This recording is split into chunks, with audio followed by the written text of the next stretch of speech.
Anji people, how are we doing? We are back. It was supposed to be our day off, but here we are. The people demanded a show, and the people have got a show. But for the next, I think, 6 months, you guys, if you hear a random person trying to open my office door, my son has learned how to open it. He's never seen this room. I've keeping it hidden away from him, but he's seen it now, and he's seen all these lights, he's seen all these mics, and the mic stands that he thinks, wow, this is a different room. This is a different world. This is not my house. So if I'm looking constantly, he should be in bed, but he's just a bit of a night owl these days. I blame the missus on that. But here we are, people. Here we are. Welcome back to BNR. It's been lively over the last couple of days, but it's been in a strange way. At the same time, it's been very quiet, as we were discussing on backstage. But with me is the ever-present Gene these days, looking quite comfy with that new. Is it a new hoodie? I don't know. Maybe he's investing LFC one. LFC one. Maybe he's investing in a new top. Maybe that hoodie and the funds of it will go towards the Liverpool new signing in January. You never know. You never know. Everything counts. But Jamie, what's going on? It's been a while. Not been a while. When was the last time you came on? The week before the transfer deadline. Go on, Jim. Are you trying to? The week before, a lot of things have changed. I've been on your. But before we go into and officially welcome, you'll have to do a lot of talking, boys, today because I've got a sore throat. But the people wanted a show, and we're gonna give them a show. But Jamie, I'm really bad at telling people where to find you, so I'm gonna give you the not the honor, but I'm gonna the floor's yours.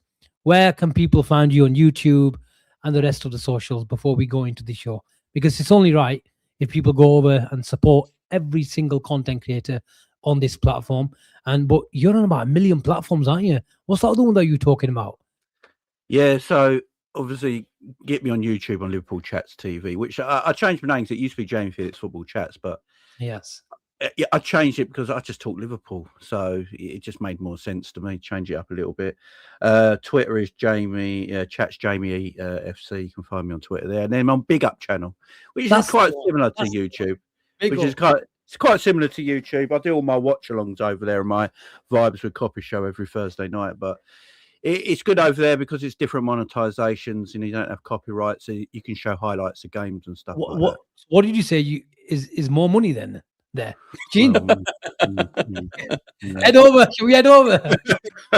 What I do like about it, so you could do.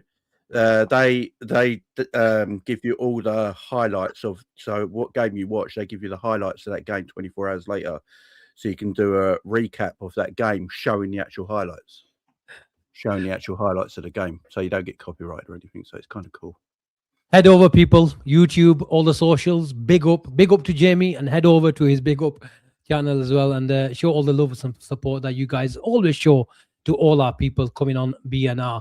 Jamie, I'm going to stick with you. I know how Gene is. I talk to him about 10 million times a day. Jamie, since we last came on, we obviously have talked and discussed Liverpool, whether it's on your channel, some conversations that we have on WhatsApp as well. A lot has changed. The mood has changed. Confidence has changed. Everything has changed. Why? How? When? All these questions. So many questions. It's and if we got the answers, that's the thing. Look, that's why we're here. Yeah, exactly. I am in my process right now. I'm not getting excited about anything Liverpool related anymore. You know, we had a good win against Marseille. I took that game as just a 90-minute game, and I got excited for 90 minutes. And after that 90 minutes, I just chilled out and didn't expect anything against Bournemouth. And I was right to do that because then we got annihilated by a team that had won 1 in 14. I think the Burnley game is what I've seen a big swing in Liverpool fans after that Burnley game. Okay. Especially online. You know, you get a lot of fans who still, you know, very much slot. You know, give him time, stuff like that. Give him a chance. It's a lot of people still blaming the players or Richard Hughes or whatnot. I have not liked the football we've played since last January. To be pretty honest, you know, it's got nothing to do with any play. It's the way Slot plays football. It's just not for me. It's not what I enjoy when I watch football. I like when I watch football, I like watching a lot of risk and attacks. Yeah. I like to see my team taking risks. You know, they could concede a goal, but you know, you're pressing high up. You're playing right on the edge of what a team should play at, but still somehow being defensively good, even if you're playing that high up and with that much, you know, you're playing with passion and aggression. That's how I like my football, on the edge of their seat stuff, where you can't sit down for football. I think that's the best football, where you can't sit down. If you're sit down and chilled like this, the football's cack. Do you know what I mean? Because you shouldn't be chilled back like this if you're watching football, because that means the football's not good for me. You shouldn't be sitting down. The football should get you off your feet. And for me, in the last 12 months, that's not what Liverpool are. We're a sit back and relax and watch Liverpool kind of team right now. The players are exactly the same. We've got a coffee shop. Should Liverpool really have a coffee shop in the entrance of their training ground?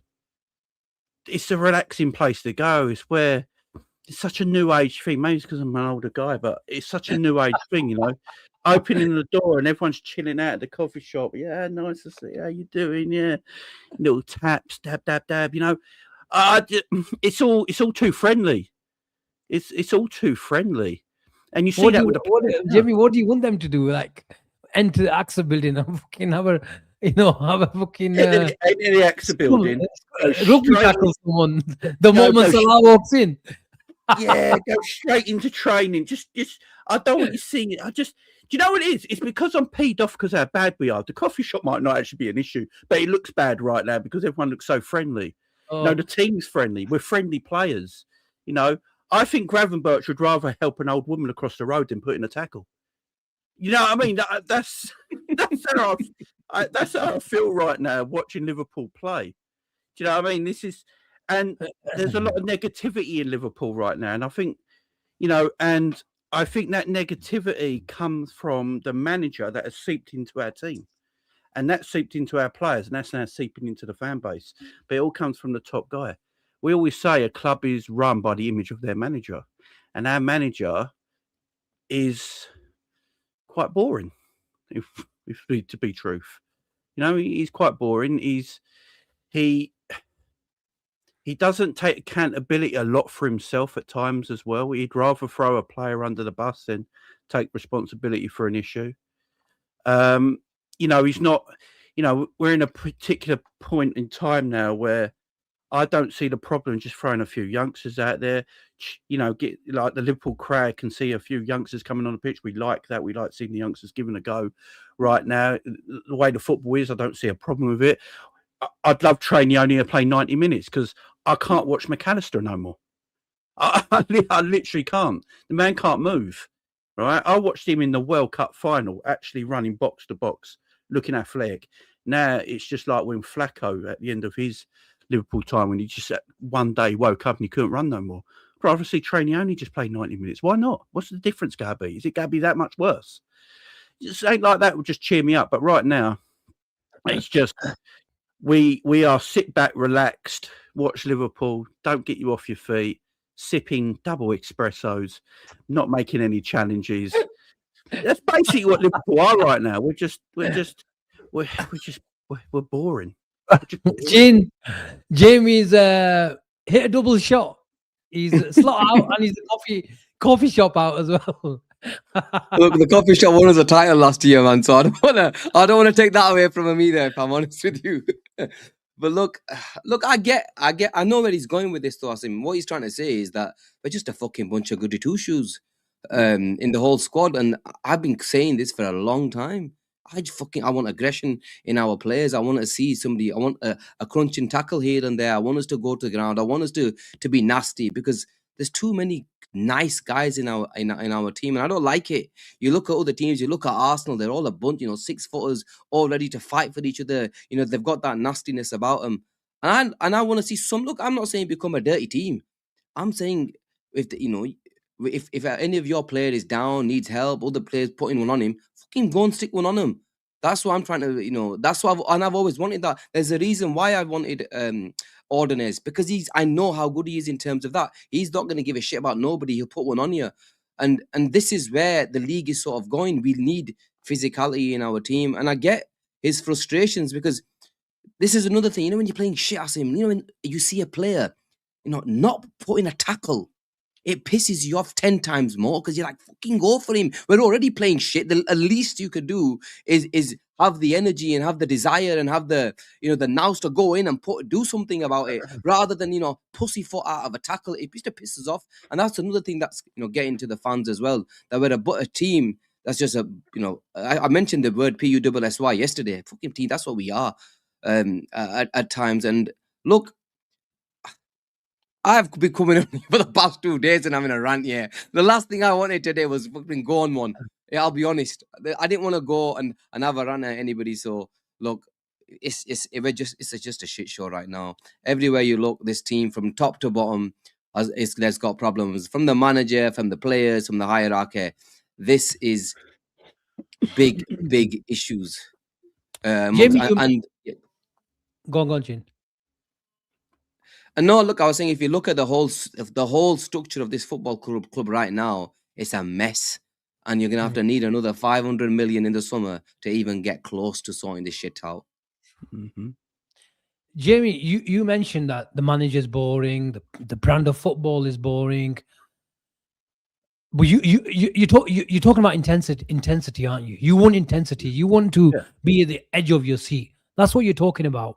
When everyone's fit at the start of the season, Mohamed Salah plays. If Isak has got a pre-season, he's playing. And Cody Gakpo plays because he's got a 17-year-old kid who's his understudy. Where's the intensity in that top three? There ain't any. That's the problem. Look, at the start of the season, we won. Whose fault is that? They've taken Nunes out. They've taken Szoboszlai out from the number 10. The tragic circumstances of Jota, and who else is there? Diaz. The club as a whole. Yeah, I think it's the club as a whole. I think the club have misread how the league is going. 100%. In my opinion, I think they thought it might be starting to go down more of a tactical route, and that's a technical route. Sorry, and that's what they wanted. They want more, more technicians than aggressors in their midfield. And I look. I remember when we had our midfield, and everyone called it the Brexit midfield because it is what it was, yeah. But it was a superb midfield that is better than our midfield today, in my opinion, with better players. But we were shouting. I remember Liverpool fans were shouting for more technically gifted players in that midfield. That's what we were shouting for. And then we had that summer of getting like Graham Birch's, McAllister's, Szoboszlai, stuff like that. And everyone's like, these are the sort of players we've been asking for. But at the same time, we didn't want to lose the ones that went with it. I'd love the little blend there. That blend would have been nice. See, but it is what it is. Their legs were starting to tire, whatever it was, and they had to leave. And I think that's where Liverpool thought the league was going, down that route. But if you look at it, and I think Pep's been caught at it with Man City as well. I don't think it's just a Liverpool thing. I think Pep at City's been caught out by it as well. And it's not his wheelhouse. The way this league is not what he wants football to be. And he's struggling with it as well. And he's like one of the best of, as a coach ever. And Liverpool just been caught out by it, and they thought they're going down the right way of building the team that will suit the way the league is going to go. And the league's just done total opposite within like a 18-month spell. And it suits like the way Arsenal's plays, the Villas play and stuff like that. And they're doing well in the league because of it. But yeah, they need another big window, which is crazy. My thing is though, and I used to say this when Klopp was in charge of Liverpool, Klopp never probably had the squad he should have had for the style of football that he played. Right?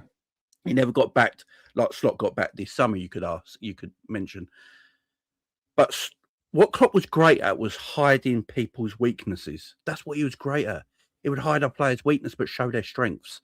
And because he showed their strengths and hid their weaknesses, Liverpool we didn't go, right, we need 10 players in the summer because we got all these gaps. We're like, oh, we need one or two. We're ready to go, because Klopp was very good at hiding, the weaknesses of squads, where Slot has done it the opposite way for my liking. He's shown everyone's weaknesses and hid their strengths, and especially the way we set up in teams, the way we play as a team. You could argue the couple of players here and there he's done well with, maybe with Szoboszlai, you could argue with Gravenberch and stuff like that. But, as a whole, Virgil looked excellent last season. This season, I don't believe Virgil's legs are gone just like that. I really don't. I just feel like the way we play puts too much on Virgil's game, because now Virgil is our centre-back and our deep line playmaker, because he sits on the halfway line now spraying passes because no one else can bloody do it. But then we're asking him to also run 20 yards back and make sure you get back in positions and cover the wide areas, cover the central area, cover the DM area. I was getting a 34-year-old centre-back to do like that, and he's starting to look nonchalant and average because of it. And this is the way the team's going. And now it looks like we do need about 6 players in the summer. But I don't think Liverpool got the money. And this is the issue. That's why I literally don't think Liverpool got the money. I don't think we're going to get this big summer. Remember, if you actually go by net spend, Arsenal actually spent more in Liverpool last season. If you go by net spend, Arsenal could easily go that again. I don't think Liverpool can go and spend 200 to 300 million without selling. We could 80% of that. I just don't think we'll do it.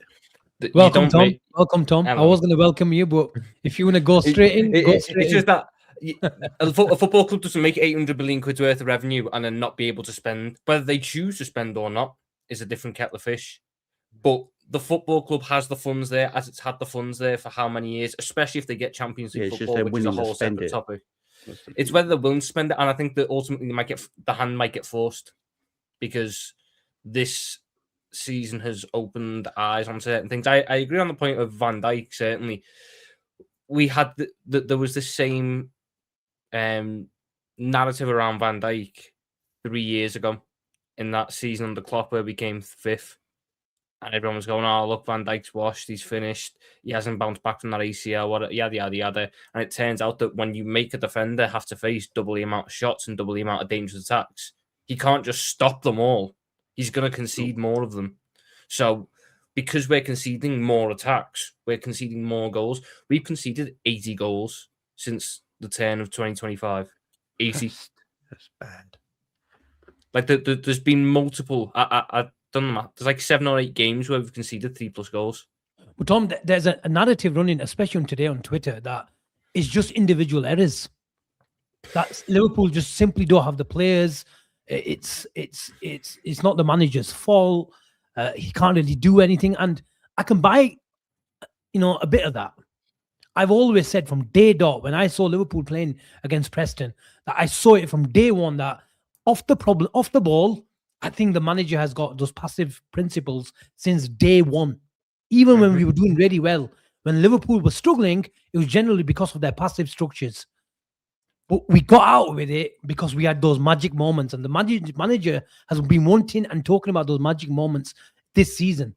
He's basically put Wirtz in there. He's put Gakpo. He's obviously lost Diaz. He's put Gakpo, and he's had the confidence of Wirtz playing in the number 10. But he's forgot and ignored and neglected what really gave all those players to flourish: the foundations, the environments. It doesn't matter how great you are. Lionel Messi was an unbelievable player, but look at the players that are behind him who fed him on a daily basis. Xavi and Iniesta. That's just an extreme example. You can go to any number 10. You're only as good as the 2 lads behind you. If you're not getting the ball in the zones that you can really hurt the opposition, then you have to go feed and look for it, and you go into no man's land. And I'm not trying to defend Wirtz here. He needs to be better. 100%. We all agree with that. But going to just back to my question is, surely the manager has to, at the end of the day, the book stops with the manager, Tom. We are, I'd say from probably about end of Feb, start of March of 2025, you could ask me the question of what is our attacking philosophy? And I would tell you it's either set pieces, which is ironic because we're crap at them, or give it to a player and hope they do something with it. There's no patterns. There's no... there's no consistent thing that Liverpool do on an attacking basis, which makes me think that we work on it in training outside of, let's do a couple of shooting drills. And then we have our shots and then we just turn up on the match day and do it. There's no patterns. There's no recognised motions of play that we do, where from one game to the next, we're able to pull the same sort of thing out. And yes, it's not going to work every game, but you get to different points. You create different things from it. Our entire attacking game plan against Bournemouth was boot it over the top and behind for 34-year-old Mo Salah and hope he's got 24-year-old Mo Salah legs. And then when he hasn't, moan about the fact he's not got 24-year-old Mo Salah legs.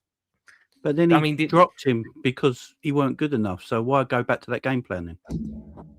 Because ultimately, no the other game plan we had didn't work either. Because you went from here to here.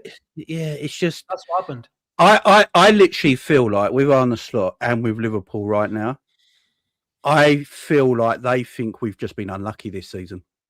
I honestly do. I think Slot feels like we've been unlucky this season. I reckon Richard Hughes and all that feel the same. This is why I think I've got a feeling he isn't going to be sacked. I don't think those guys can look at them because there's so many pieces of data which point to the fact that it's not unlucky. Unlucky is 1 or 2 moments. This is a consistent trend for 8 months. Well, I agree. Look, I want him gone, but when you listen to Slot, I think what we watch is Slot football. People have got to get out of this thing that we do this when get better players in. This is Slot football. This is how Arne wants to play. He said it himself all the time. It's just that we don't take. What's he say? What's he saying? Things we don't take our chances, and we're sloppy in individual areas defensively. That's what he says. So what we watch is Slot football. So if you're Richard Hughes and you're sitting there right now, is our football actually get any better no matter the summer windows we have in the future? Or is this the way he wants to play? Does Slot actually I think Slot feels like sometimes because he goes back to games. We had that great result against Marseille, yeah? And then the first thing he said, oh, the Burnley game.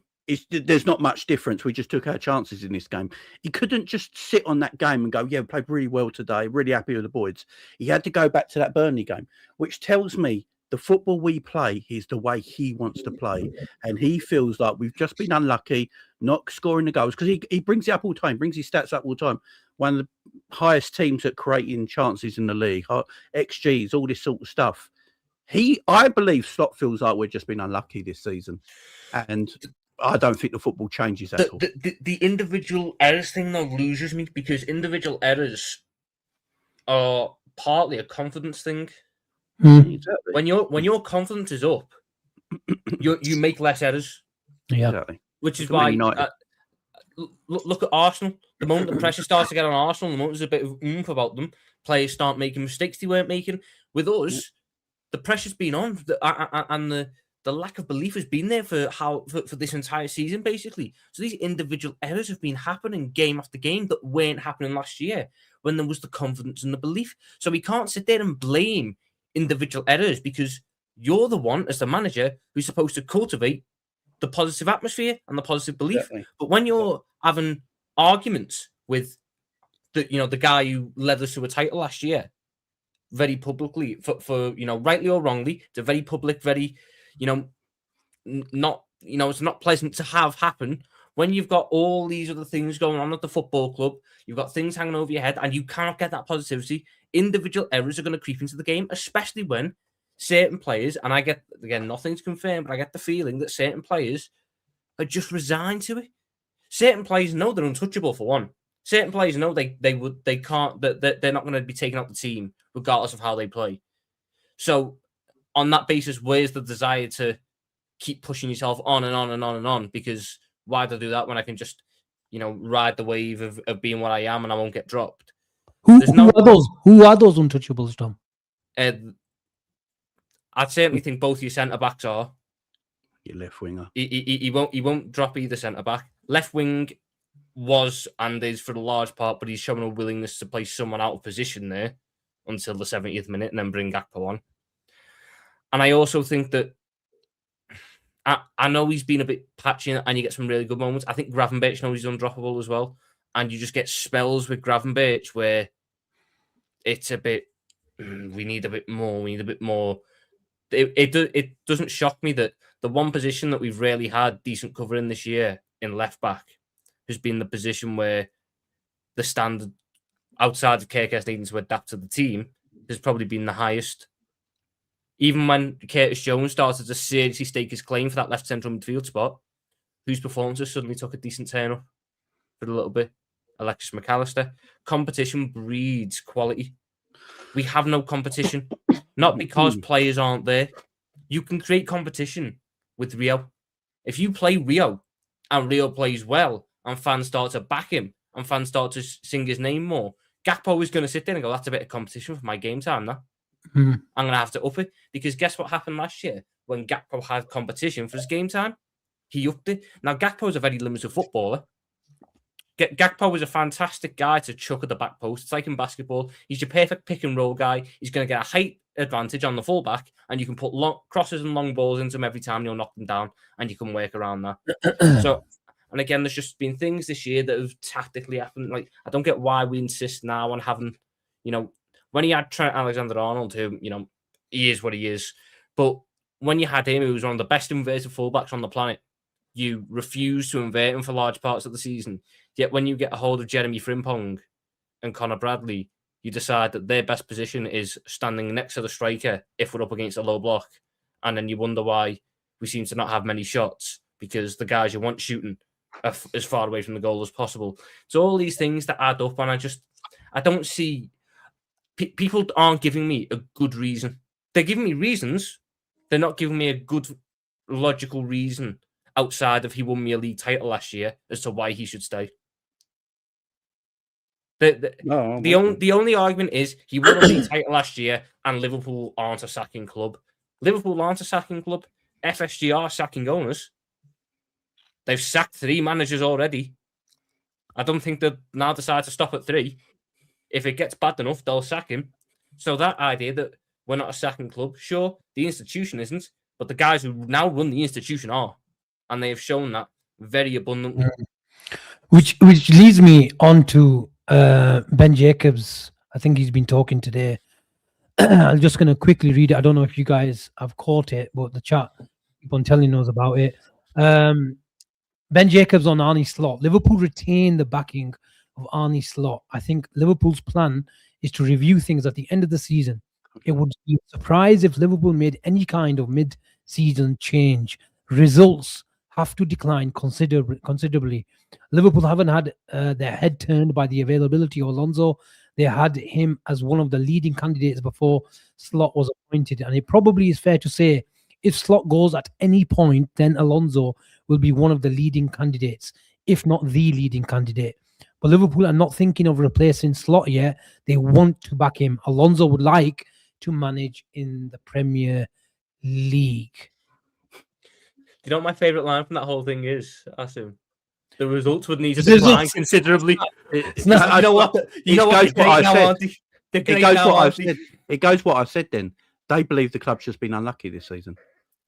No, you see, I think that's a bad look for Arne Slot that this is coming out. A football club's never going to brief that their manager's under pressure. When they have to start briefing that he's got backing, that's when the worry is. The fact they're already talking about results declining, that to me, and I've maintained this for a couple of months now, Arne Slot will be sacked the moment he costs Liverpool serious money. Now, we are getting into D-Day for that because we've got Newcastle and we've got Man City next to. Yeah. If we don't pick up good points in them, we're looking at being 9th or 10th then it's in too the Premier League. Then it's too late anyway. Gene, is that the dreaded vote of confidence tonight? Hey, mate, that, I'll be honest with you, I read that before. Obviously, you spoke about Asim, and I think it's a lot of fucking waffle. If I'm honest with you, lose your fucking next 2 games and tell me if he's got the fucking vote of confidence. When the Anfield crowd will lose the next game and they're booing at the end of the next one and the next one at home against Man City, and you're sat 7 or 8 points behind United and Chelsea for 5th place. Come talk to me then. It's all bollocks, man. It's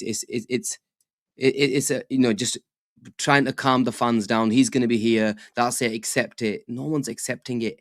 Everybody's accepted that they want him gone. 90% of the fan base probably want him gone now. You just get a few idiots who just think, yeah, back the manager, that will come out with the bullshit that you mentioned. Or let's fucking blame the players. Or let's blame that he hasn't got the players. Or it's the strikers' fault who haven't been putting their chances away. Well, okay, if the striker's fault because he's not putting the chance away, or we've got injuries, or we need to bring in more players, when the fuck are you going to blame the manager? You're blaming everything on everything else, but when are you going to actually point a finger at the manager? We've been calling this out for 2.5 months. Nothing's going to change. What's changed? Jack all sat here, same place, got worse. And we're looking at Man United and Chelsea, creep up, change their manager, walked up the table and are taking over our Champions League spot. And Tom's 100% right. When they start seeing no money, no pesa's going to come through the door, missing out on Champions League football, then they're going to have a decision to make. But they're very clever. They back this manager because he's a yes man. So they will do whatever it takes to try to keep him as long as possible. Because then deep down, they know the next person that they bring in, whether it's a Luis Enrique, whether it's a Xabi Alonso, whoever it is, he's not going to be an Arne Slot, is it? Arne Slot, they just plucked out of thin air. And let's face it, look, he won us the title. I want to respect that. I don't want to, have a go at him because he did win it. But that is largely down to a guy having the greatest season in Premier League history. If we're honest, a lot of it was down to, okay, I don't want to say it's all solely down on that, but it was the guy had a season that was the greatest season in the history of football, history of the Premier League. But I don't know, man, Asim. I'm done with the manager. I've been done with him for a long time. It was always going to get to this. And now it's game by game basis, mate. Let's see what you do in the next two. Lose them to Chutti.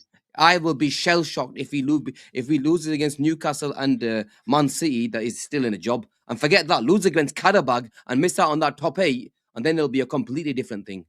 I not only is Slot a yes man, or we can tell by the way he acts, he's definitely a yes man. But I think we have yes players as well.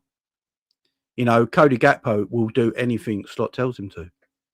So Cody Gakpo's got to go and sit next to Kirkez at left back in a game. He will sit there and no problem. He'll play there. Someone like Mo Salah won't, and that's why he speaks out, because he's not a yes man. So we want to get rid of him. This is the thing in the football club. We've become a very soft club right now. We're not ruthless enough, in my opinion. If we Jamie, do you think the majority of the squad are playing for him? No, because apparently in this unbeaten run that we did have, which is the worst in football history, usually when you go on an unbeaten run, you start to see confidence in a team, don't you? You know, if you're going on a bit of an unbeaten run, you're trying to get back into. You start to see confidence in players in the team. We played the same week in, week out.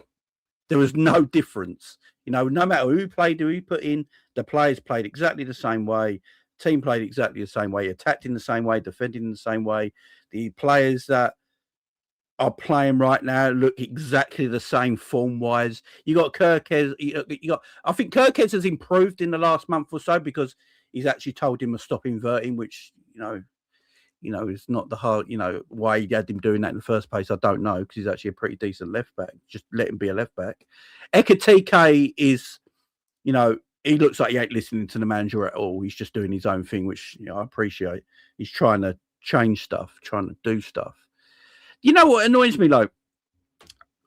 It's obvious that Slot's got his favourites, yeah? I think every manager does have, so I'm not just putting this on Arne. Arne obviously loves McAllister, right? And Szoboszlai is almost undroppable because the way we have been this season is arguably our player of the year. So he has to play because he's the only one who's got legs in our midfield anyway. So he has to play. Grav is our only quote-unquote DM that he likes because he doesn't obviously like Endo enough. He doesn't like, I don't know if Stefan Bacetich is even fit. So if Grav plays, the fact that he keeps dropping Curtis Jones out for McAllister in games is really annoying to me. Because for me, our 4 best players in the last 6 weeks, I'd say, has been Kirkez, Ekitike, Wirtz, and Curtis Jones. They've been our 4 best players. But he still wants to get McAllister in this team. I just don't get it, because I think McAllister slow. Everyone talks about Curtis Jones slows everything down. I think McAllister's the one who slows everything down more than Curtis Jones now, because McAllister's got no form right now, injury, whatever it is with Mac. He's just got no form, so he's taking more touches than he used to. Curtis is the one actually moving it quicker. He's actually moving the ball. And the fact that he didn't play against Bournemouth and he's on the bench and Ekatike's on the bench, I'm like, that game he got totally wrong. He should have played Ekatike, and I'd rather him play Ekatike against Bournemouth and rested him against Carrier-Bag at home in midweek. That's what I think he should have done. But he knows the Champions League is what saves his job. If you can't beat Carrier-Bag at home with Cody Gakpo and Salah and that up front, then we don't deserve to win that competition at all. We couldn't beat PSV at home with all them up fronts. So he needs all his strong. I mean, do you know my favourite stat about this unbeaten run? 13 games unbeaten, crap unbeaten run in terms of the standard of football, whatever. It's now ended on a 5-game winless run, which is as long as Jurgen Klopp's worst ever one. Yeah. I know. And that was done when we had no centre-backs. Yep. Now, I understand that Arne's not got a right-back and his star signs out for the season up front and his fourth choice centre-back's out injured. But Liverpool Football Club have had a decent enough squad in those 5 winless games, in that 5-game winless run, to get 1 win, especially against the opposition we were against. It's a very good 11, Tom, if you want to put it out. I think I saw the stat online today. I might be wrong. Someone in the comments might correct me. This run of 5 games where we haven't won, this 5-game winless streak, it's like the 3rd or 4th worst in our club's history, Premier League history at a point. So even when we're unbeaten, we're still breaking unwanted records. So even though there's an arbitrary we're unbeaten, we haven't lost a game for 2 months. The matter of fact is, it wasn't advancing us further; it was dragging us down, because draws can effectively just be losses when teams around you are winning, which is what United and Chelsea are doing. And the fact United and Chelsea have changed their manager and seem to have got confidence, belief, and form, that should worry the guys upstairs at the football club.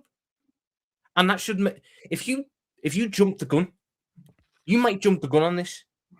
But it's best to be safe than sorry, isn't it?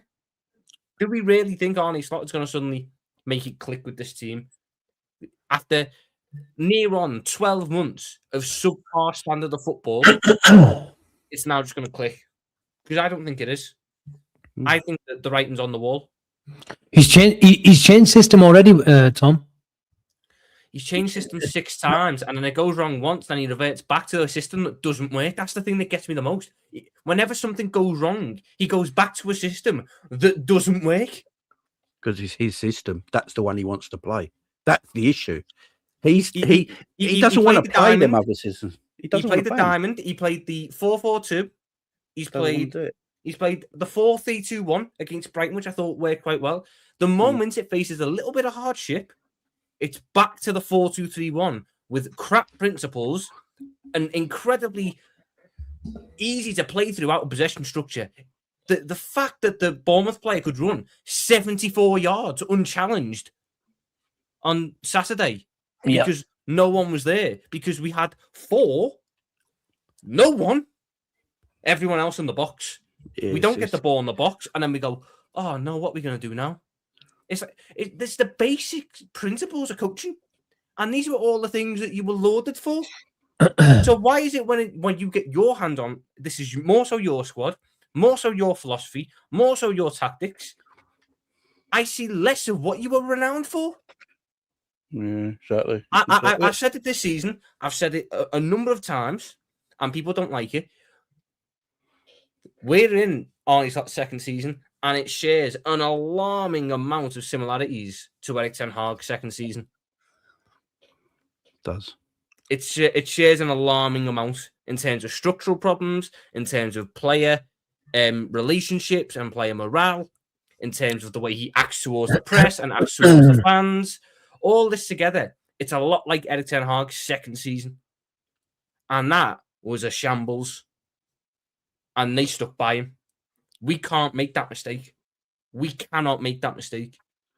Yeah, the difference with United is they can financially... I know. I suppose they can still financially go and buy players even without Europe because of just the way they've been marketed for the last 20 years. Liverpool probably could as well, but I think FSG are just going to be far stricter with their budget if that's the case, which means we won't get the players we want to go and get in the summer if we don't get Europe. That's why the change is needed now. Now, everyone keeps saying, "Oh, we lose our next 2 Premier League games." We lose our next 2 Premier League games. It could be too late, especially if the other 2 above us keep winning. It's going to be too late anyway. Change it now. Look, I've watched Michael Carrick take over a Man United team that's been very, very poor for years, yeah, and they've got a better style of play in them 2 games. I can watch United under Carrick. I sort of get how he wants to play.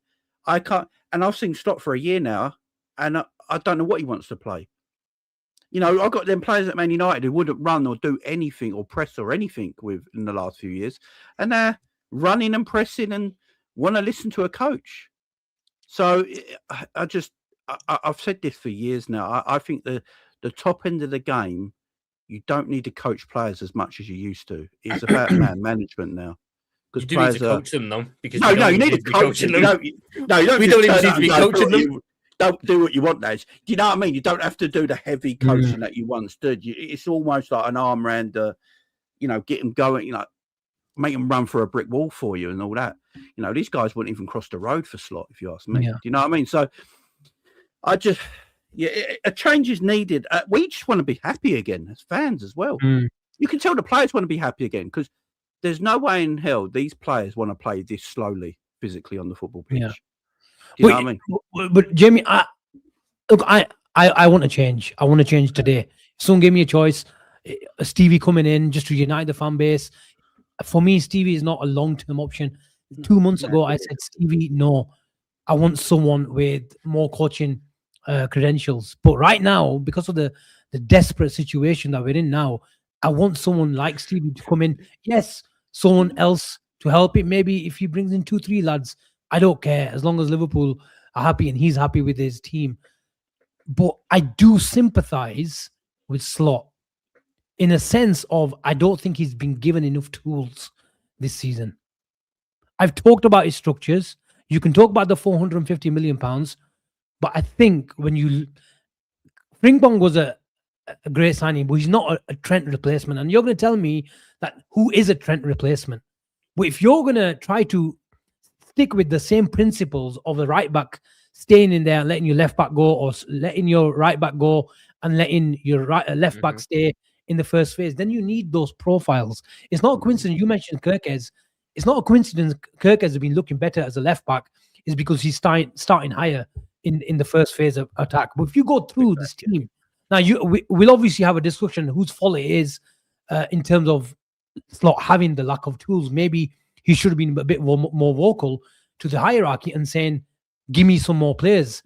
But if you look at he's a manager who's always liked wide players. Tom mentioned that a left back at the top of the box, a right back at the top of the box against the low block. It's all done in the idea of letting your 1v1 situations to go with your wingers. And Salah has lost his legs, quote unquote, over the last couple of years, but he's because his chance creation and creativity skills and his separation qualities have been so good, and the movement around him was unbelievable, and the protection of Szoboszlai was, really, really good. And take those environments out, take those integral parts out, then Salah is not going to be the player. Like I said, doesn't matter who you are, you need the right players around you. But in terms of wide pace and where the league has gone this season, wide pace, 1v1 threat, we don't have it. Liverpool just don't have a counter-attack anymore.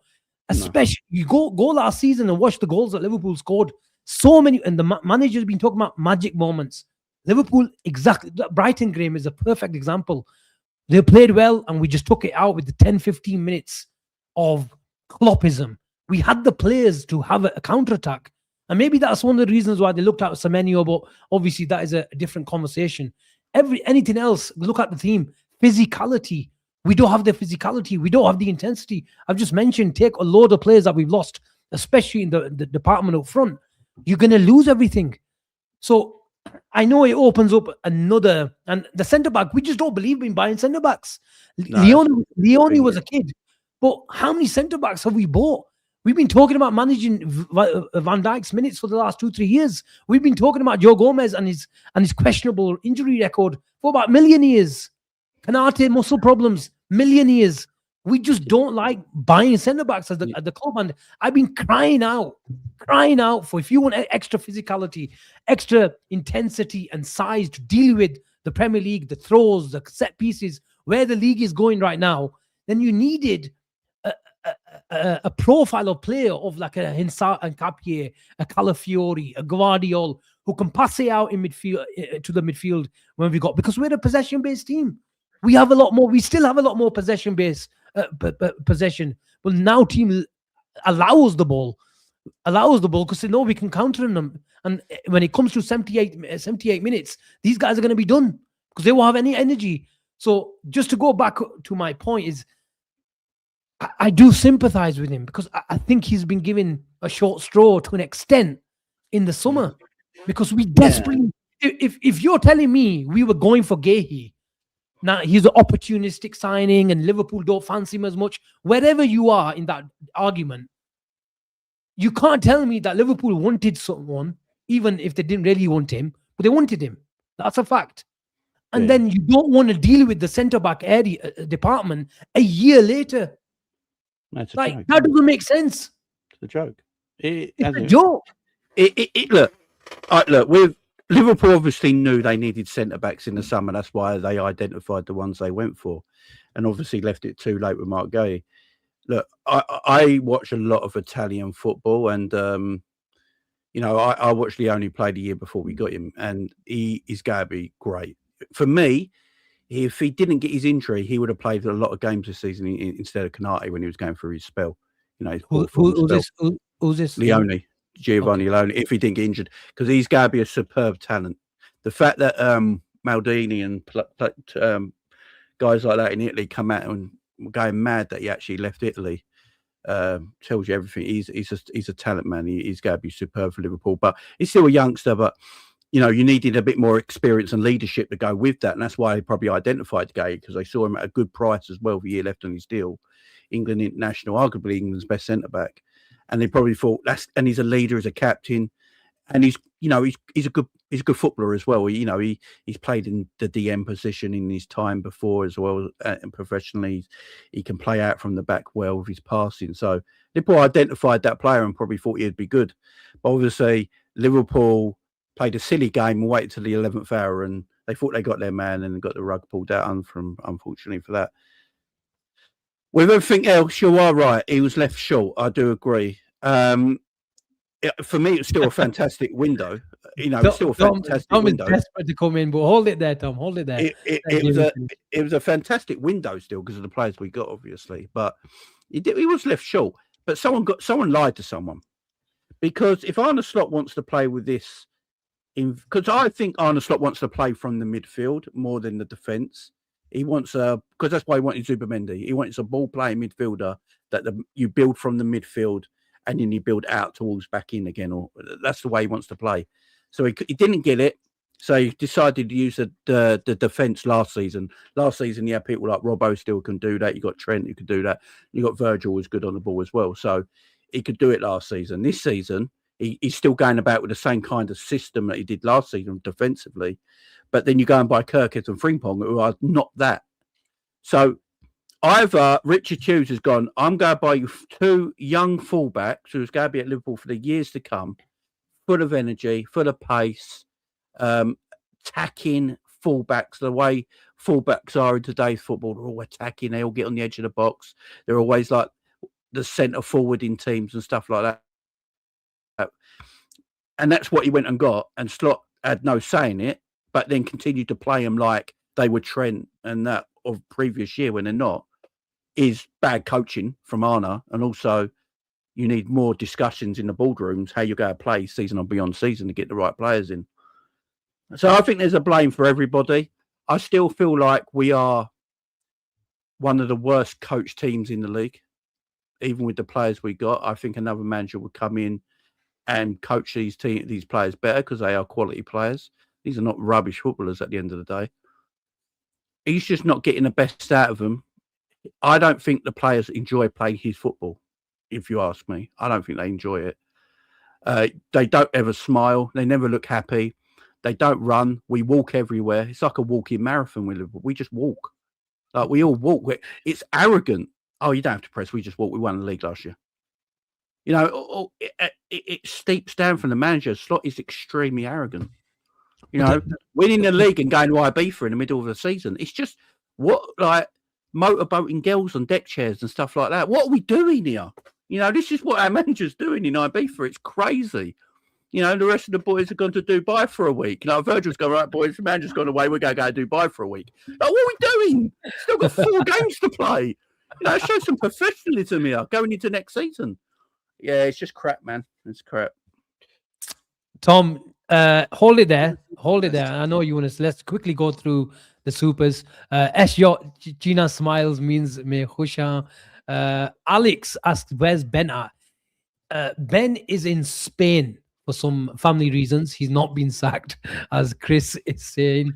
Nobody's getting the sack on Vienna, apart from Avi, who's actually 2 hours away from London. So he'll be back. It would be incredible if Ben got sacked before Arne starts. Yeah, that'd be mad. Poor Ben, man. Poor Ben. Listen. Do you want me to come out with a statement? You know, he retains the full backing of Vienna. That's crazy. Chris, Charlie Williams, thank you so much for sending this through, mate. We need a proper DM. I'm so tired of Gravenberg losing every header, even though he's 6'3" and pulls out of every 50. Matty Gorman, Kara's take on Liverpool in the EPL tonight was spot on. I didn't catch that, so I'm sorry, I can't comment on it. Again, Matty Gorman, thank you so much for sending this through. Very kind of you, mate. Mo Salah has been shit all season. He's forgot how to score goals. Talking nonsense there, Jamie. I want Slot out, but don't blame Slot for Salah's form. Oh, Should we I can. touch on that? I can. I mean, I can. You're not putting him in the same positions that you were putting him in last he's year. wider than he was last year. So he's a year older, and you've put him wider. And also this year, you've told him he has to track back. So last year, you let Mo not track back, and he got you an all-time season. You got him close to goal, got you an all-time season, helped you win the league. This year, he tells you got to track back, and you got to play wider, and your fullbacks are going to actually be inside of you. Pause. That's crazy, but you know what I mean. That's where it's going to be. So Salah's game has changed because the manager's changed his game. Also, Salah is a year older, so obviously his form's bad. But if his form's bad, good God, what everyone thinks of Cody Gakpo and McAllister this season. The biggest one, though, the biggest one. Salah's missed chances this year, 100%. His confidence is down. That's obvious. Yeah. But when you look at what made Salah so good last year, they would get him the ball as quick as possible. And then you would have 6 players make different runs. They'd stretch the defence, they'd run in behind, they'd come short, they'd make runs around the back, they'd isolate players one-on-one.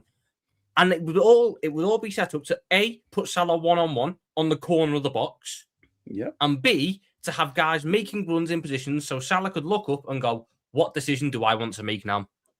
Do I want to pass it? Do I want to take my man on? Or do I want to shoot? And more often than not, he would make the correct decision. That's why he got 49 goal contributions last season. Because when you put him in those positions with the runners around him to create space, to create opportunities, all of a sudden he can make the correct decision because he's one of the best players on the planet. And who's the player this season? It was Sabos. It was a collection. It was Sabostai. It was Diaz. It was Gravenberg's done it a lot as well, which I think has been lost. Trent made a lot of runs, and when he was on the pitch to do it, Núñez made a lot of these runs, and Diogo did as well. All of them were making different runs that you're not really seeing in the moments, but when you look back at it, you go, wow, look at all the space that it created. And it would allow guys like McAllister to make late runs into the box.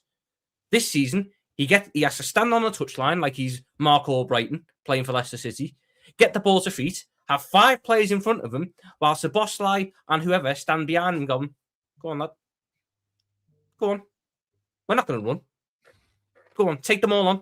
Oh, you couldn't take on 5 players. Now we've got to run back. And then we run back, win it back, or don't win it back and concede, which happens 80 times in a calendar year. But we win it back, and then we spend 5 minutes getting it back to the position to give it to Salah in a 1v5 again, and then go do something with it. Why are you not putting him in the positions you were putting him in last season? Put him in those positions, and if he's not performing well, then he's not got a leg to stand on. Exactly. And I look at the game against Bournemouth. Yeah, Salah was terrible against Bournemouth. Right? I'm not going to dispute that. Yeah, but I actually still think he was better than Cody Gakpo or whoever else played in that game. I honestly do. He was still more threatening in behind. Like at least Salah's trying to run in behind. You know, I don't know what Cody does. You know what Cody does? Cody's a yes man and will do anything Slot tells him. That's why he plays. It's better defensively because he'll go and stand next to his left back when we're playing defensively against Sunderland at home and we're playing Gakpo as the third centre back next to Robbo. You know, that's what Cody does. That's why he plays. I hate it all. It's crap. Let's keep on moving. Eddie Cox Wilkins, did you see the Ben Jacobs post? We've just gone through that. Eddie, thank you so much for sending that through. And then Ambient, this Ben Jacob post has me flipping tables. I wouldn't, if you want to change, in my personal opinion, I wouldn't worry about that Ben Jacobs statement or tweet tonight. I wouldn't. I think Ben Jacobs is very close to the people at the hierarchy at Liverpool, and Alex Crook. And Alex Crook and Ben Jacobs, for me, are just saying what the club wants to feed out there tonight. I believe Liverpool have briefed Steven Gerrard for an interim. I if you don't want to believe it, that's fine. Okay. I can only tell you what I've been told, and I trust my people. Whether that means Stevie comes into the job and it materializes, not necessarily, because if someone's been briefed, I agree with what you're saying at the moment. We all want to change right now, but in the club's eyes, they don't think this is the right moment.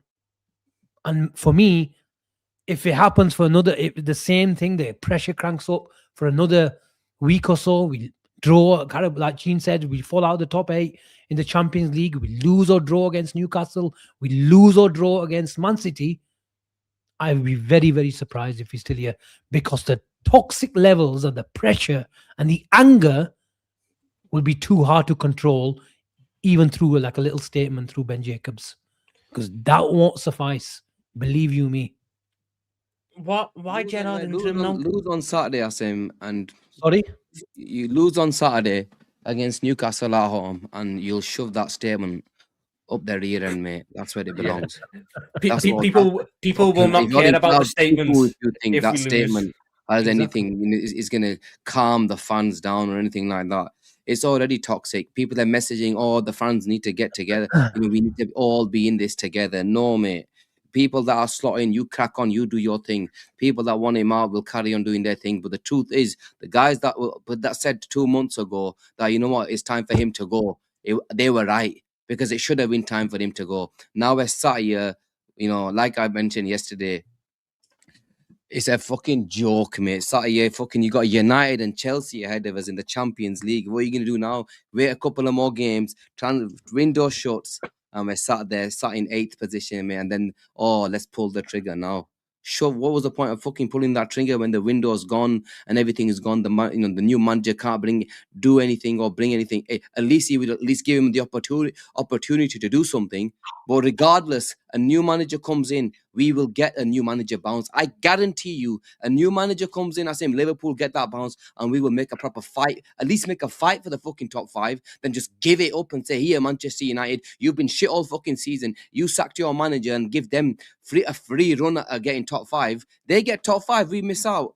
2-3 years time, they could be going for titles. We might be where fucking Man United are, simply because we didn't make any moves in that year, because we wanted to back a manager. Because we wanted to back a manager who had fucking won 5 games in 5 months. Because we wanted to back a manager who's won 5 games in 5 months.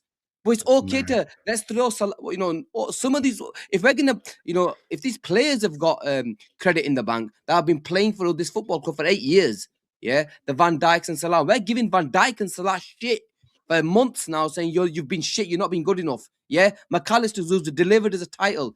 If we're giving them shit, why can't we give fucking Arne Slot shit? Why are we sat here saying we want Salah out because he's been shit? Why can't we say we fucking want Arne Slaughter because he's been shit? Because he has been shit. This is the thing that pisses me off. Hello, like I said, game week by week. Newcastle's on Saturday. I'm not bothered about Karabakh. I'll be honest. That game doesn't bother me one bit. It's Saturday that matters because we, Champions League, we put up a performance here and there. Go and do it against Newcastle and Man City at home and talk to me then, and let's see if there's no pressure on the manager. Because if he gets booed on Saturday night after a loss and it's an evening kickoff and he gets booed, it's going to be toxic that you've never seen it. Online, it's going to be on a different level. And another thing, you'll see it on the stadium. So people that went to the game against Bournemouth came out and said that, you know what? So there was so many shouts of they've had a fucking enough of Arne Slot. This is the away hardcore fan base that go to the away games. If they're calling, they want this, they're done with this manager. Now it's just a matter of time. It's a loss here and there, and you'll just see the levels of toxicity go through the roof. If we lose to Newcastle at home, or not even if we draw's nothing. Liverpool might as well play with the handbrake completely off now and just free flow.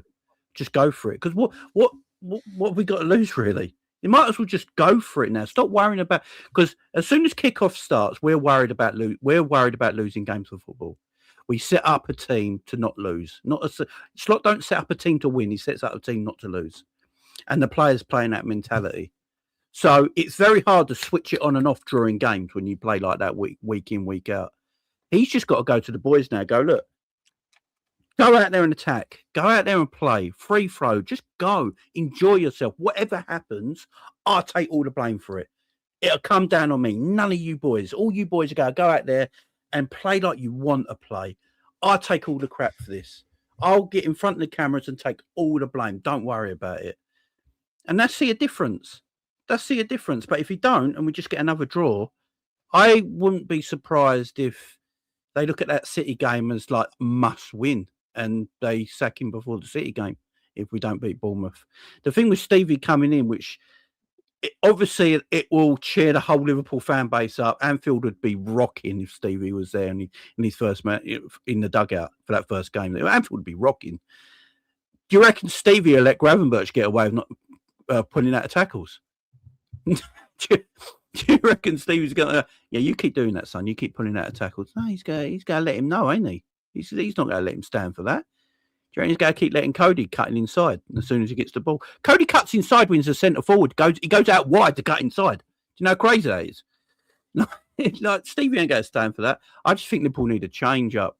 And even if it's for 4 months, that puts a smile on everyone's face again. You take the handbrake off a little bit and Anfield gets rocking again. Things will change. We've seen that with Chelsea. We've seen it with Man United. What would be the point in Gerrard as an interim if you guys are available now, though? That's the point that gets me. If they don't get if they sack Arne Slot and Gerrard comes in, that tells me that they don't want Alonso, because it wouldn't make sense to not get him in now and use this as his pre-season, because pre-season in the summer is going to be massively broken anyway because of the World Cup, and that's also going to affect some of the manager targets. Julian Nagelsmann can't take the job until mid-July. The season starts mid-August. And another thing, Tom, is you think Liverpool pick up the phone to Xabi Alonso and say, I want one. And even though he wants a 5-month break, we pick up the phone and say, right, this fucking football club needs you. That next man's going to say, no, can you wait 4 months? He'll be on the next plane here, mate, coming to manage Liverpool football club. It's funny because everything we hear about it, because I was at the camp that, you know what, he might need a break after Madrid. It was a very toxic thing. You might just need a bit of time to decompress. And everything you read is every time we talk to Orlando's representatives, they say he can't wait to get back into it and he'd love to manage it in the Premier League and he'd be open to the job and this, that, and the other going. So it's going to be very telling if Gerrard is an interim for me. Now, maybe the football club are just doing the stupid long way of, we'll get Gerrard in as an interim and then we'll get Xabi in the summer. Makes no sense. Get him in now. Yeah. We can still have the happy-go-lucky positive feelings because it's new manager. Yeah, and football fans aren't stupid. Will there be slightly higher expectations for Alonso because he's a better manager? 100%. But will we sit there and want him out if in 3 months' time he's not managed to undo all the damage that Arne Slot's done? No. So then he gets this time, and I'm going to use a wonderful buzz term they used last season when we were doing the whole summer, first Arne Slot summer. He can assess his squad. And then we don't need to spend 2 of the 3 summer months assessing the squad and not doing any business. He can have assessed the squad, and then in June, in July, we can buy the players. So when pre-season starts, not only is my manager there ready to step in, do pre-season from the get-go, not having any other things in his mind, some of his signings will be there as well, rather than we get to a week before the season and our only transfer target's turning us down. My only worry is this football club don't like going to people that's rejected them the first time around. They don't like it. They've done it with players before. That's the only one. That's the only thing that concerns me. Like Alonso was Michael Edwards' his first choice. He rejected us because he wanted Real Madrid. Do Liverpool then go? Do Liverpool go then? Oh, all right, we'll take the guy that couldn't do it at Real Madrid and rejected us in the first place to take over Arne slot.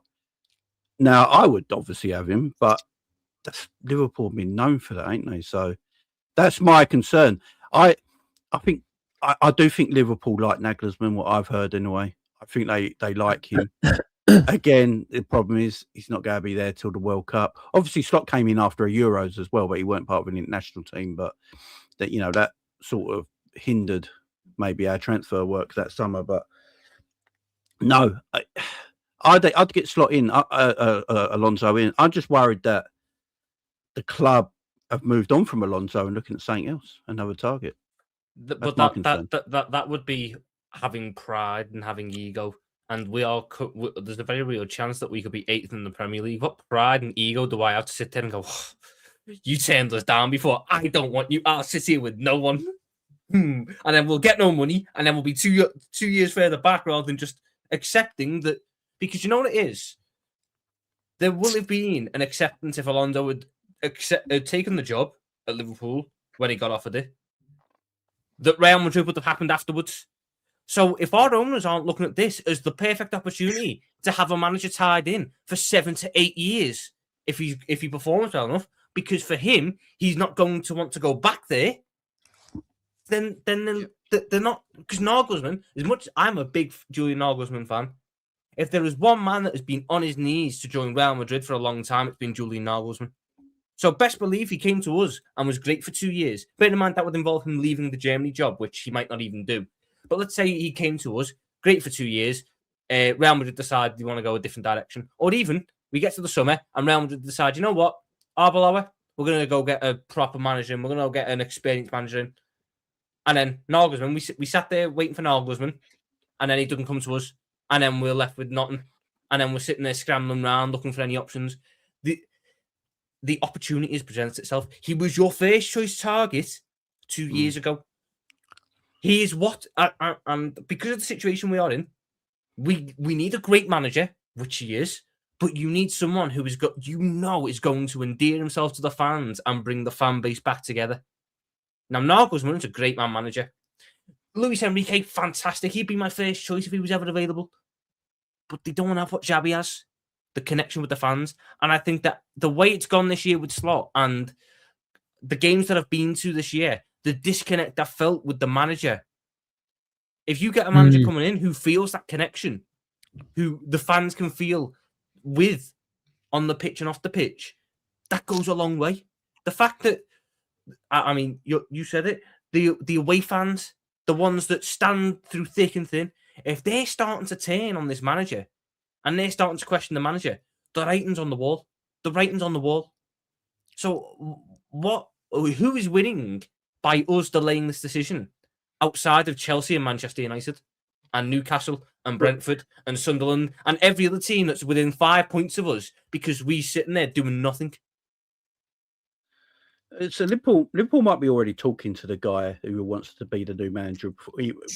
Like, obviously, anyone watched that Klopp documentary, Liverpool were talking to Jurgen Klopp in secret meetings. No one knew about it while Brendan Rodgers was still manager. And then when Klopp said, yeah, I'll definitely do it, that's when they sacked Brendan that game, in the Everton game, straight after it, and Klopp came in. So they could be talking to a manager right now. We just don't know about it, and it might be someone we haven't even mentioned yet. Well, I just can't believe they see this as they see this situation. My only worry is because Liverpool have changed the way they run as a club now, with bringing Richard Hughes in and Michael Edwards as the FSG CEO. My worry is Michael Edwards, Richard Hughes, and Slot's contracts all run out on the same day, and none of them have been renewed yet. And none of them have been renewed yet either. It's like Salah, Trent, and Van Dijk all over. Yeah. So what's happening now? This is another situation. I'm surprisingly not as desperate to keep all three of them. I wish Richard Hughes would come out with an interview now, just like Salah. Yeah. So what's going to happen there? So, the new manager looking at it, he might be coming in and going, right, you guys actually be my bosses this time next year. Like, are you all going? I'll be honest though, Jamie. I think that Michael Edwards want to get sorted quite quickly, and then when Michael Edwards want to sort it, Richard Hughes gets sorted. I think that them should be two sorted now though. Because Michael Edwards one is made by FSG. Michael Edwards is an employee of FSG. Yeah, he's FSG. He's not. He don't run. So his one will get done because they brought him in for a specific purpose, which they haven't managed to get done yet. But I assume they're still working on. Richard Hughes will then be at the beck and call of Michael Edwards, and because of their connection, I assume that one will get done quite quick. And yes, there's certain thing. Yes, I would have liked them to get Gahey done, whatever. I think for the most part, I don't put much blame on him. And then Richard Hughes and Michael Edwards have to focus on the manager. That's where I think it gets a bit problematic for him, and that's why I think ideally the club want to wait till the summer. I wonder how much his compensation fee goes down or the severance package goes down in the summer. He's got a year left in his slot. Mm-hmm. Well, Slot, I think if he's got a year left and he's deal in the summer, he's only on $5 million a year, isn't he? Yeah, but we know it's all every little helps. That's what Liverpool Football Club is. Every little helps. Every little helps. Every little helps. Tesco now.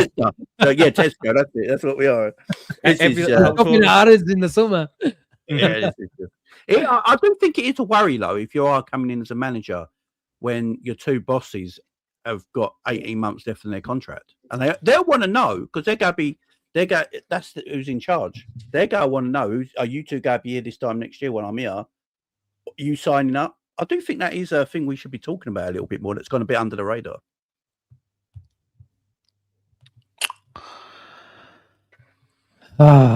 Okay, let's move it on. Selection with the super chat. He's a pro Slot, but he's not been talking about Slot, which is a bit of a big sign for me. But Bunjabi, he says, run one of Inzaghi or Nagelsmann. Just to finish on Alonso, Tom or Jamie, are you guys not slightly concerned that we want to you sort of connect with a brand of football? And the worst thing for Slot, even though he won the league, is yes, there was there were a lot of similarities in how he played, but I believe those similarities that the problem of him just going to what we've seen this season is those players have left. Likes of Diaz, the likes of Trent, the likes of Nunez, whatever you thought of him in front of goal, he did provide a lot of intensity and he ran the channels, better than a lot of strikers out there. But in terms of brand of football, Xabi Alonso is still all about positional play. It's all about control. Do you see a lot of differences between Xabi Alonso football and Slot? Because for me, there's a lot of similarities in principles when it comes to analysing both of their brand of football. There's a lot of similarities in principles with most managers on the planet, but I enjoy watching. I think Arne Slot wants to be Pep Guardiola, but I enjoy watching Pep Guardiola's football. Don't enjoy watching Arne Slot's football. You can have the same principles and philosophies as someone. How you execute them is another thing. I think that the way Xabi Alonso's got a really bad rep for what happened. Do you think he executes it better if he's given a proper centre back? If he's been given a proper, like a Barcola, for example, add two players. Do you think it improves Liverpool and improves the brand of football? It does, but I don't want to go into the base of because he's got crap there now. He's got Ibrahim Konate, who's a international centre back, one of the best on the planet, courted by some of the best clubs in the world, and he's got Ekitike, he's got Wirtz, he's got Gakpo. Whatever we think of them all, they can operate on the left wing. He shouldn't need another £100 million winger. To make that work, you've got a guy there in Rio who does exactly what you want the £100 million wingers to do. You just choose not to play him. So all of that comes together for me, and I have a frustration. And then I look at what he's done with certain players this season. He's taken He's changed Mohamed Salah's role completely. He's changed Ryan Gravenberch's role to a large degree. He's changed Dominic Szoboszlai's role to a large degree. These players that were very instrumental to the success we had last year, their roles are now being completely altered. And Szoboszlai has improved, arguably. I think he's just more involved in the game. I think he's got to run around a lot more, that's why. But Gravenberch, I certainly think, has gotten worse. I think Mohamed Salah has certainly gotten worse from this change. I think that the way the setup is played as a overall doesn't work. Tom, I disagree. I don't think the Salah role before he changed the system. I don't think the Salah role changed. I think it has on the basis of other roles changing around him. Yes, I believe that in terms of because Szoboszlai changed, because the right back's role has changed, because Gravenberch's role has changed, his has naturally changed because of that. So Salah's got to be the wide man in that. It's had a natural detriment to it because I've been doing a lot of looking into Xabi Alonso's football, and the one thing that everyone that I've gathered from it is he's really good at solving problems that pop up, solving problems within his squad. If he doesn't have a certain player that can do this certain job, he'll find a way for another player to do a job there which covers for that. I don't feel Arne Slott's done enough of that. I understand that your squad's not perfect. You've got a lot of money spent on you. You've got some very good players brought in, so I don't have much sympathy for you. But yes, you're probably short of a centre-back and a winger. But there are ways and means to get around this. There are ways and means to make up your squad to where we are not losing 7 out of 8 games and having 2 of the longest winless streaks the football club's had in the Premier League era in the same season. For me, Alonso, when his football's on it, it's some of the most exciting to watch. The patterns, the fluidity, the way it maximises certain players, the rotations it has. I really enjoyed watching Leverkusen when he was there. At Real Madrid, I quite enjoyed watching Real Madrid up until Vinicius Jr. threw his toe at the pram against Barcelona. And then it all just started to go a bit downhill there in terms of the players.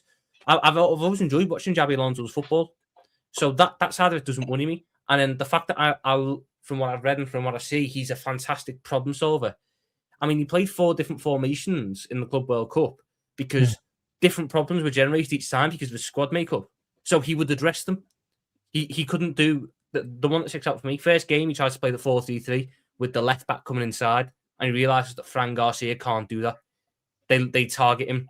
He's the guy who's weak in build-up, i.e. us with Canate against Manchester City this season. So he then moves one of his midfielders back, adjusts both fullback roles so they can go forwards, moves Vinicius Jr. out wide to be a support option to drag someone away, and all of a sudden, Fran Garcia looks a lot better. They're nowhere near as caught out in build-up, and they start to dominate games. They're going to win the next game quite comfortably, and a lot of players perform well. So the fact that he can solve problems that opposition provide and that his own team gives him stands in a lot better stead than what Arne Slot is doing now. And it's frustrating because Arne Slot was doing that last season. I think Alonso did a better job at Real Madrid than people give him credit for. So I don't actually think that Real Madrid squad's all that good. I think it's got players in there who have got extremely high PR and people believe they're better than they actually are. That's my opinion about Real Madrid. I don't think Real Madrid are actually that great. So I think Alonso's actually did a good job with Real Madrid while he was there. You know, Real Madrid are a player before coach team. That's the way they are. You know, they stick up for the players. The players get stuck up for and the manager gets a sack. You know, they cry babies. They moan about everything. They whine about everything. So it's not going their way because the coach is the one in charge. So I actually think Alonso did well there, to be absolutely fair, with the team that he had. I really do. And I think he'll do well at Liverpool. Obviously, the connection there with Liverpool, him knowing the city and the people and all that will help straight away. You know, it'll just lift the team straight away. Like, I think connections with teams, like that's why Carrick's gone to Man United and it's worked straight away because he was there for 10 years. He's got a connection with that side, with that city, with that team. And they took to him straight away because of that. Connections to teams like that are very important. And it's more important than people think. Is it a long-term successful plan that way? No. But that's why I think if you go get Stevie in as interim, it would probably work till the end of the season because we'd just be flying on cloud 9, wouldn't we? And everyone feel better about themselves because of the connection to the person. You know, and if Alonso is the guy in the summer and they're doing it that way, which I don't agree with, like Tom said, you just get him in now.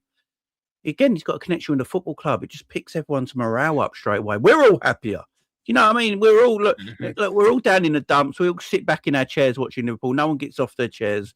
You know, straight away you get a shabby Alonso in. You remember the good times with Alonso in midfield doing what he did and the player he was, and you look back at what he did at Bayer Leverkusen, Madrid. You're like, oh no, now I feel it. I feel like it's a different team now.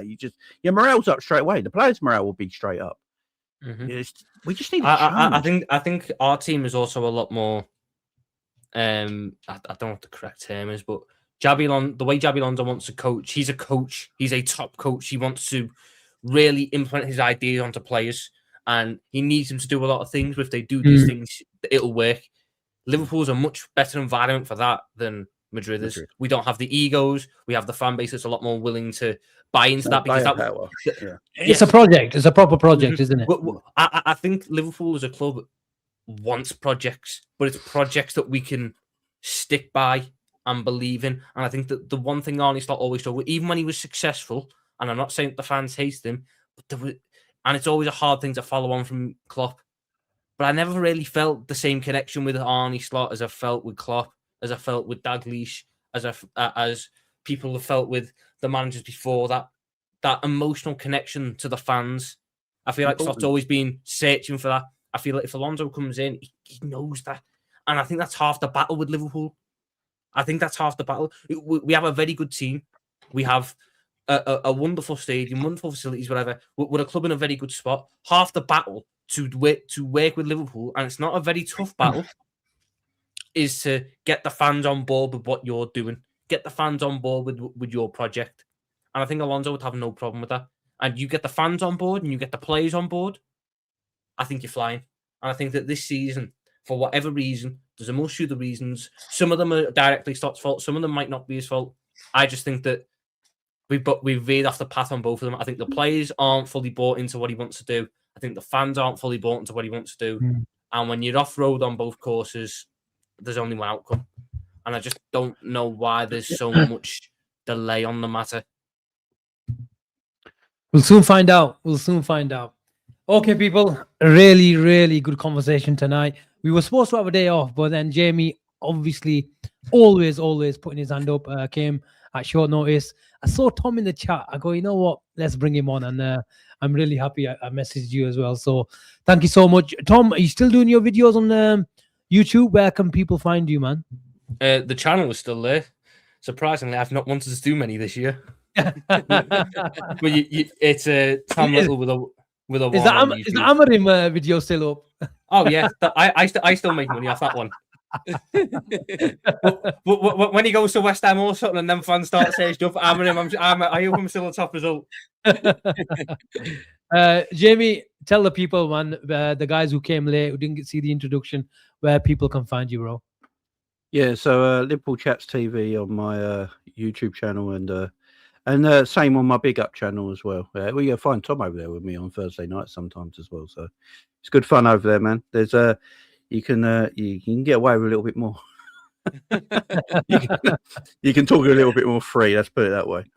Brilliant. There's still 500 of you still in the chat. Make sure on the way out you smash a like, subscribe to the channel, and all that good stuff. Head over to the lads, all their socials and all their platforms, and make sure you show them the love and support. Tomorrow, Chin is back. I think he might be doing a daily show in the afternoon. If he's not, he'll be with Avi and Ben. Ben from Red or Alive, I believe. Ben is back in about a week's time. I think he's still in Spain. If he's still in the country, he might have to go back to Spain. So yeah, we'll see him very, very soon. He's not got sacked from BNR. Far from it. He's been an unbelievable addition, and he's not just like a guy. He's part of the furniture at BNR, and he's our brother. That's what we call him.